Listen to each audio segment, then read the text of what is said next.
Assalamualaikum warahmatullahi wabarakatuh. Perkenalkan, nama saya Fatimah Zahra Ombingo. NIM saya 1926004. Dalam video ini, saya akan menjelaskan apa itu analisis regresi sederhana. Analisis regresi sederhana adalah sebuah metode pendekatan untuk pemodelan hubungan antara satu variabel dependen dan satu variabel independen. Dalam model regresi, variabel independen menerangkan variabel dependennya. Dalam analisis regresi sederhana, hubungan antara variabel bersifat linear, di mana perubahan pada variabel X akan diikuti oleh perubahan pada variabel Y secara tetap. Sementara pada hubungan non-linear, perubahan variabel X tidak diikuti dengan perubahan variabel Y secara proporsional. Seperti pada model kuadratik, perubahan X diikuti oleh kuadrat dan variabel X.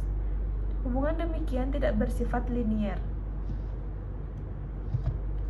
Kemudian masuk pada rumus. Secara matematis, model analisis regresi linear sederhana dapat digambarkan sebagai berikut. Y sama dengan A tambah BX tambah E. Y di sini adalah variabel dependen atau respon, kemudian A adalah intercept atau konstanta, dan B adalah koefisien regresi atau slope, dan E adalah residual atau error. Selanjutnya masuk pada kegunaan. Model regresi sederhana dapat digunakan untuk forecast atau memprediksi nilai Y. Namun sebelum melakukan forecasting, terlebih dahulu harus dibuat model atau persamaan regresi linear.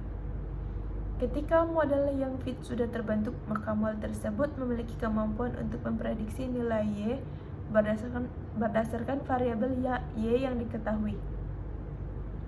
Katakanlah sebuah model regresi digunakan untuk membuat persamaan antara pendapatan X dan konsumsi Y.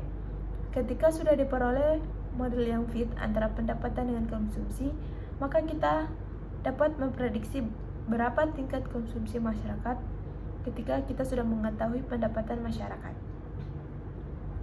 Kemudian ada mengukur pengaruh variabel X terhadap variabel Y. Misalkan kita memiliki satu serial data variabel Y melalui analisis regresi linear sederhana, kita dapat membuat model variabel-variabel yang memiliki pengaruh terhadap variabel Y. Hubungan antara variabel dalam analisis regresi bersifat kausalitas atau sebab akibat. Berbeda halnya dengan analisis korelasi yang hanya melihat hubungan asosiatif, tanpa mengetahui apa variabel yang menjadi sebab dan apa variabel yang menjadi akibat. Selanjutnya ada syarat-syarat regresi sederhana. Yang pertama ada eksogenitas. Yang lemah, kita harus memahami secara mendasar sebelum menggunakan analisis regresi bahwa analisis ini mensyaratkan bahwa variabel X bersifat fixed atau tetap, sementara variabel Y bersifat random. Maksudnya adalah satu nilai variabel X akan memprediksi variabel Y sehingga ada kemungkinan beberapa variabel Y. Dengan demikian harus ada nilai error atau kesalahan pada variabel Y. Sebagai contoh, ketika pendapatan X seseorang sebesar 1 juta rupiah, maka pengeluarannya bisa saja sebesar 500.000, 600.000, 700.000, dan seterusnya. Yang kedua ada linearitas. Seperti sudah dijelaskan sebelumnya, bahwa model analisis regresi bersifat linear. Artinya, kenaikan variabel X harus diikuti secara proporsional oleh kenaikan variabel Y. Jika dalam pengujian linearitas tidak terpenuhi, maka kita dapat melakukan transformasi data atau menggunakan model kuadratik, eksponensial, atau model lainnya yang sesuai dengan pola hubungan non-linear. Yang ketiga adalah variance error yang konstan. Ini menjelaskan bahwa variance error atau variance residual yang tidak berubah-ubah pada respon yang berbeda. Asumsi ini lebih dikenal dengan asumsi homoskedastisitas. Mengapa variance error perlu konstan?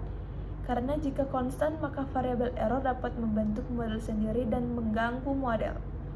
Oleh karena itu, penanggulangan permasalahan heteroskedastisitas, non-homoskedastisitas dapat diatasi dengan menambahkan model variance error ke dalam model atau ARCH atau GARCH.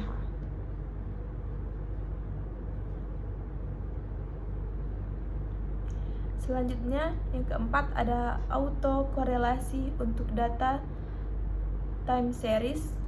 Jika kita menggunakan analisis regresi sederhana untuk data time series atau data yang disusun berdasarkan urutan waktu, maka ada satu asumsi yang harus dipenuhi, yaitu asumsi autokorelasi. Asumsi ini melihat pengaruh variabel lag waktu sebelumnya terhadap variabel Y. Jika ada gangguan autokorelasi, artinya ada pengaruh variabel lag waktu sebelumnya terhadap variabel Y.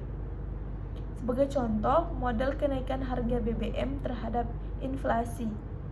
Jika ditemukan autokorelasi, artinya terdapat pengaruh lag waktu terhadap inflasi. Artinya, inflasi hari ini atau bulan ini bukan dipengaruhi oleh kenaikan BBM hari ini, namun dipengaruhi oleh kenaikan BBM sebelumnya 1 hari atau 1 bulan, tergantung data yang dikumpulkan. Itulah mungkin penjelasan saya tentang apa itu analisis regresi sederhana. Dan video ini saya buat untuk memenuhi tugas individu statistik pendidikan sekalian dengan final exam. Terima kasih dan wassalamualaikum warahmatullahi wabarakatuh.